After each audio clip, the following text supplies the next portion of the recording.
Hey guys, how's it going? Jared Garneau here. Here's my lesson.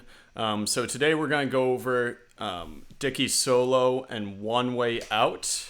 I went over Dwayne's solo in a previous video. I'll put that link in the bio. I'm just going to move these papers real quick. And I'll also have Dickey's tab available as well. Only if you guys sign up for my newsletter or sign up for a lesson for the next month. So if you're interested in having a transcription of Dickey solo, you just gotta sign up for my newsletter, right in like the subject line. Hi, I'm signing up for the tablature, Dickey solo, or you can sign up for a lesson. We can go over it one-on-one. Both would be great. So yeah, just a couple announcements before I move forward. So I'm playing a few shows next month. One of them is going to be the Jazz in the Street series in Portsmouth. That's going to be August 3rd. I'm going to be playing from 12:30 to 2. Playing with a trio. I'm playing with Andrew Emanuel on sax and Seth Warren on bass. We're going to be playing some jazz tunes, and it's going to be a good time. It's going to be basically like we're busking in the middle of Portsmouth, but there's going to be like a nice low tent set up, and it's going to be awesome. So, pretty low key, so it's more like if you're just like hanging in Portsmouth for the day, stop on by and see us. It's gonna be a good time. I'm gonna be playing my brand new resonator, and Andy's gonna be taking most of the leads on saxophone because dude freaking kills it. And so that's one show. Then the day after that, I'm gonna be going to Sanford, Maine with my group, the Jared Garneau group, and that's gonna feature Seth Warren on bass. JD on keys. I'm spacing out his last name. Feel like a jerk for that, but I think I'm not even gonna bother. His name's JD. He's on keys. He's gonna kill it. And then Mike Walsh on drums. So that's gonna be awesome. We're gonna be opening it up for Magnificent Danger and Disco Cactus on their Blue Shell tour. Lots of fun. They're both video game music bands, which my band performs I think a tune in that genre, but we're gonna put on a little bit of a special set, maybe add another tune or two within that world, just to make it extra special. But either way, it's gonna be a lot of fun. It's definitely worth coming out just to see those guys alone. The guys freaking kill it. Last time, Magnificent Danger is like a 20-piece brass and percussion band that does like kind of like brass funkified versions of like video game tunes. Like last time I went, they did like the Mario Kart theme from Mario Kart 64. And, not only were they playing their instruments amazingly, they were doing like little battles and stuff with their instruments. Like, imagine two people battling on trombone, with their slides and everything. It was a lot of fun. Definitely a unique experience for sure. So definitely check those guys out. Then playing a somewhat private event at Elmwood Resort. It's not really like it's more of a private event. So like, if you're interested in coming out, it's a really low key thing. It's basically meant for the people that are staying at the hotel to view. But, if you're interested in coming out for a nice night in Wells, it's right near the steakhouse. Come on by, let me know. And then after that, Enlightened Rogues is going to be playing their third show at the Stone Church. This is my Allman Brothers tribute band, but we also do other fun things to like cover Elton John's tune, but kind of like add guitar harmonies like the Allman Brothers would. It's a lot of fun. Really looking forward to it.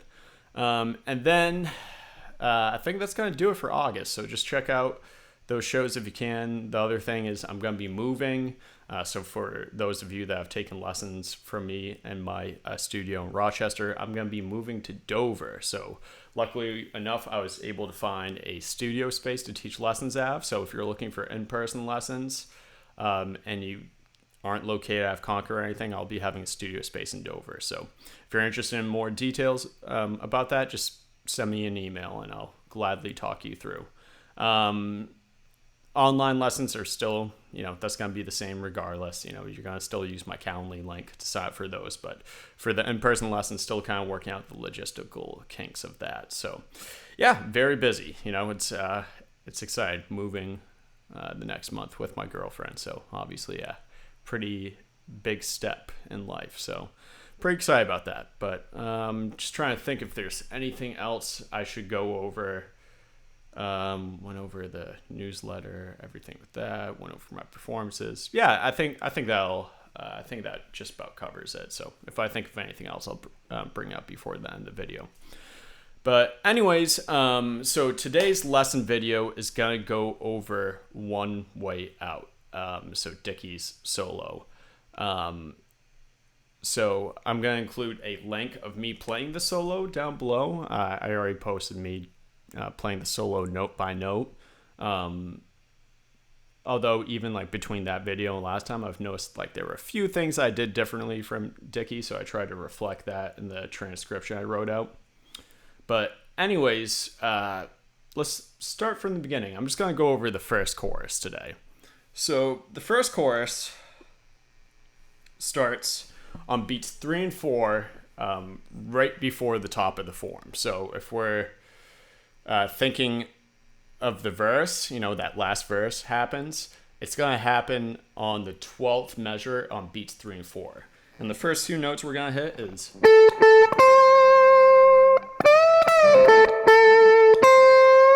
Okay, so let me just adjust my camera real quick.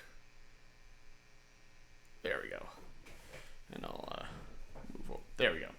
Just want to make sure you see both my hands really well. Maybe even... Beautiful. Okay. Well, anyways, we're going to be at the 10th fret on the 2nd string. And then we're going to hit the 8th fret on the 1st string. So in terms of intervals, that's root, root, flat, 3rd.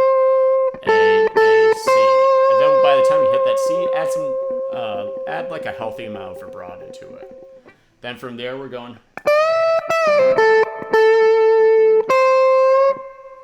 So, and we're in like that Albert King box area, like minor pentatonic, like 2nd position, we're in that sort of area. So far we have...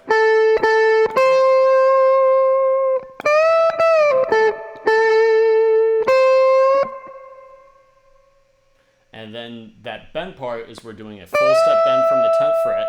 And remember with like your bending, it's helpful to have your thumb over the top and then your fingers bunched together. That's going to give you the most power, the most leverage. And you notice a lot of times when I'm soloing, I have my thumb kind of hang over the top anyways. And that's just because I utilize a lot of bends. And depending on the genre I'm playing, the song, you might see my thumb hang up there more or less, all depending. So we're doing a full step bend at the 10th fret. So that's, I'm plucking it, and then I'm going.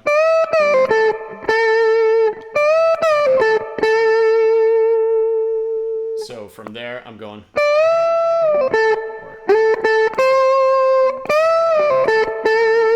So one thing I actually didn't include the tab that I'm noticing is that I should have notated in a way that I'm picking from the top of that bend and doing a release, pull off to the 8th, and then the 10th fret.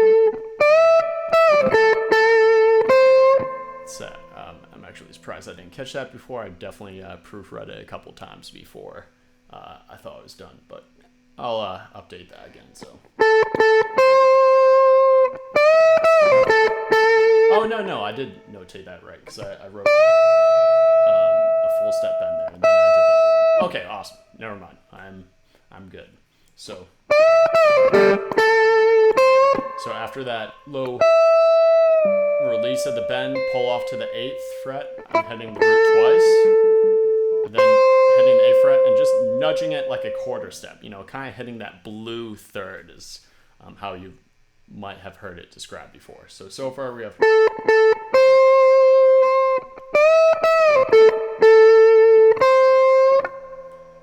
Nice. Okay, so...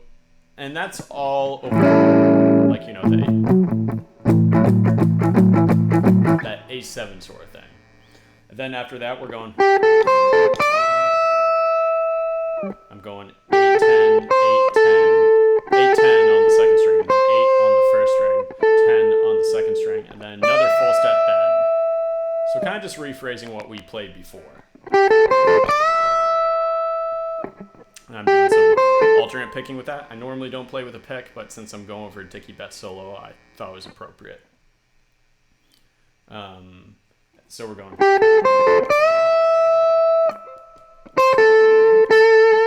So let's recap what we have so far. 1, 2.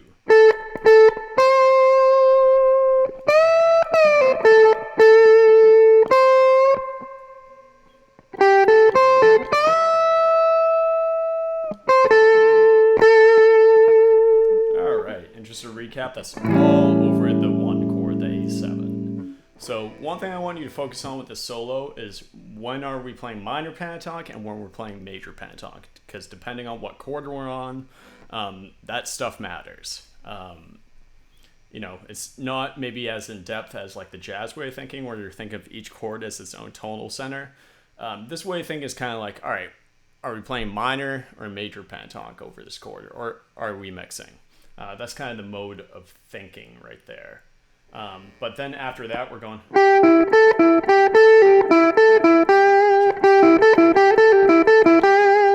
So after that, we're just kind of in this fret area.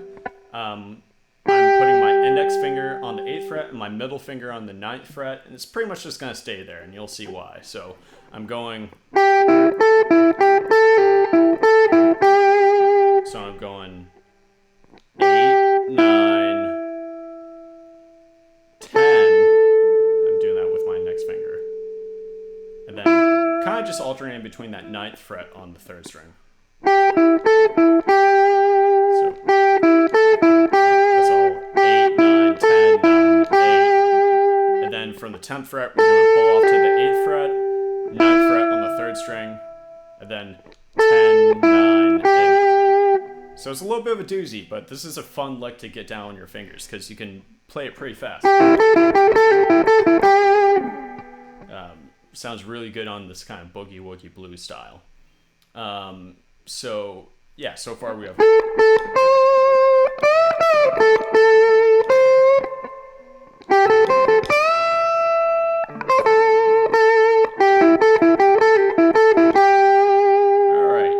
Transition to the 4 chord, which would be D7 in this case. I'm just going to turn down my volume a little bit, clean up my tone.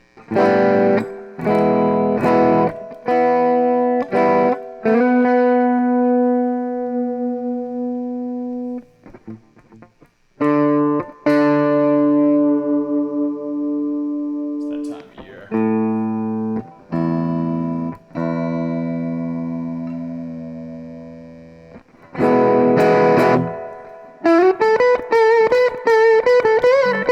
Okay, so that part we're going from 9 to 11, and I'm just sliding with my middle finger so we can grab that 10th fret on the 2nd string, so it's switching to major pentatonic, and I'm going.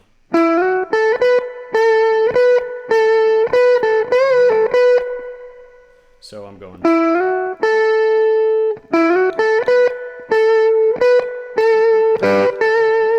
So slide, and then alternate between the 10th and 12th fret on the 2nd string. And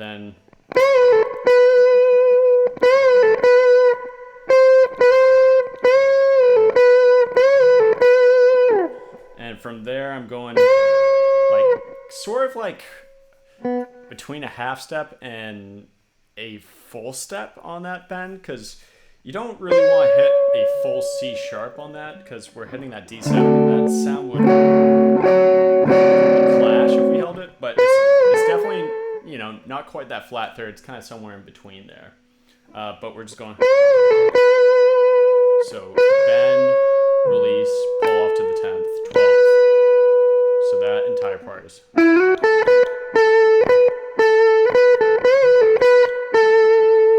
And then from there we're going.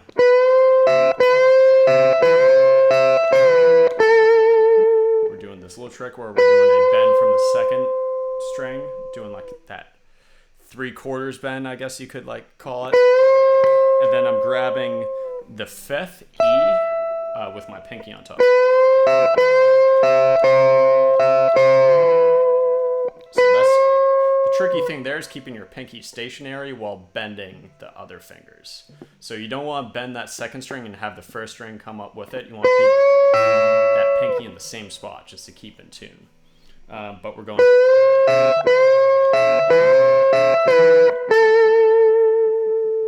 So that last bend is going to be a pre-bend. since you're already up there, and we're going to do release it and go to the 10th fret. And by the time you get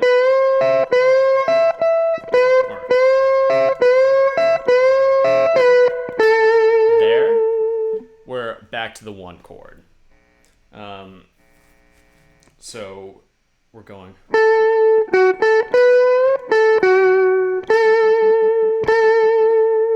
And then from that part is 10 on the 2nd string, 11 on the 3rd string, so still major pentatonic, 10th on the 2nd string, 12th fret, bending that like half a step, and then 10, 11, 10, 10. And that's a really tasty lick, so.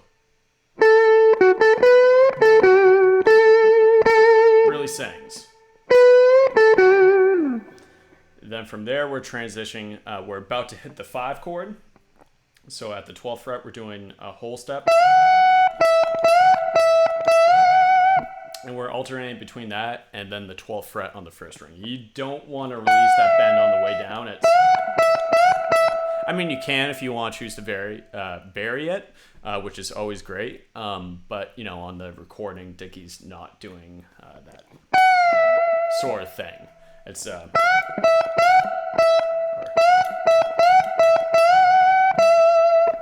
So on that 3rd time when we're bending up on that 1st string, we're going to switch that 5 chord.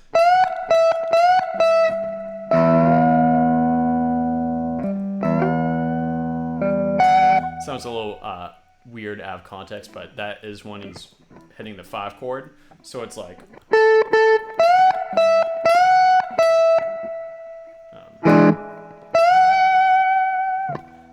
at that part right there. And then going to the 12th fret on the 1st string, and then we're going sliding to that Albert King box. So 10, 8, 10, 8, quarter step, bend it. And then on the stop, we're going. All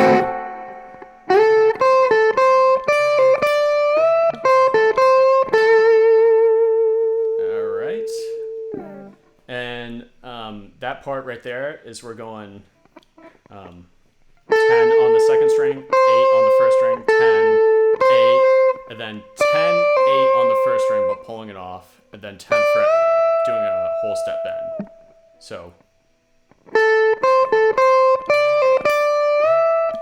and then from there, 8th fret on the 1st string, 10th fret on the 2nd string, 8th fret, doing a quarter step nudge, and then 10th fret. Okay? And then, from there, we're going.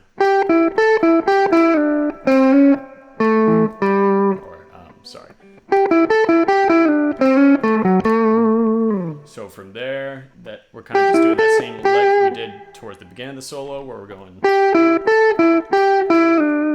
But then we're going sliding from the 9th fret to the 7th fret with our middle finger, and then grabbing the 5th fret on the 3rd string, doing a hammer on to the 6th fret, and then doing so. Or actually 7, 9, 7 on the 4th and 5th string.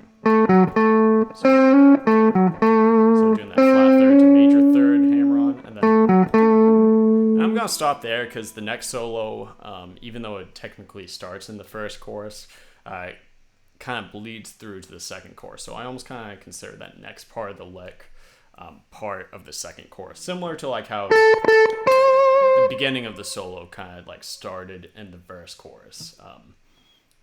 So yeah, just to recap that, that's gonna sound like 1, 2.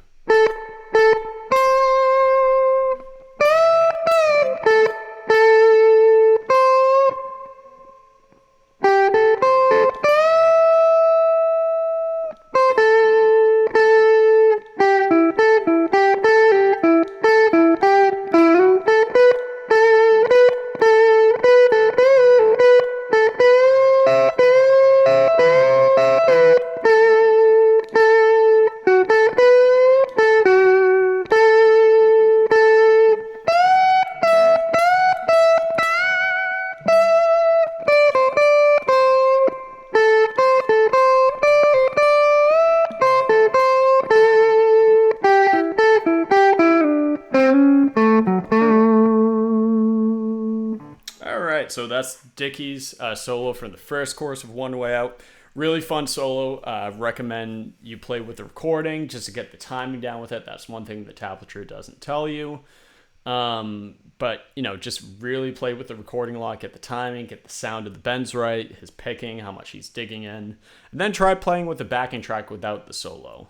Just because, you know, if you're playing with the solo, it can act like training wheels. So in order to really be confident in your timing and or to play it with yourself, play it with a backing track without the aid of playing with Dickey's solo. But anyways, guys, if you're interested in having a tab of that, please sign up for my newsletter or sign up for a lesson.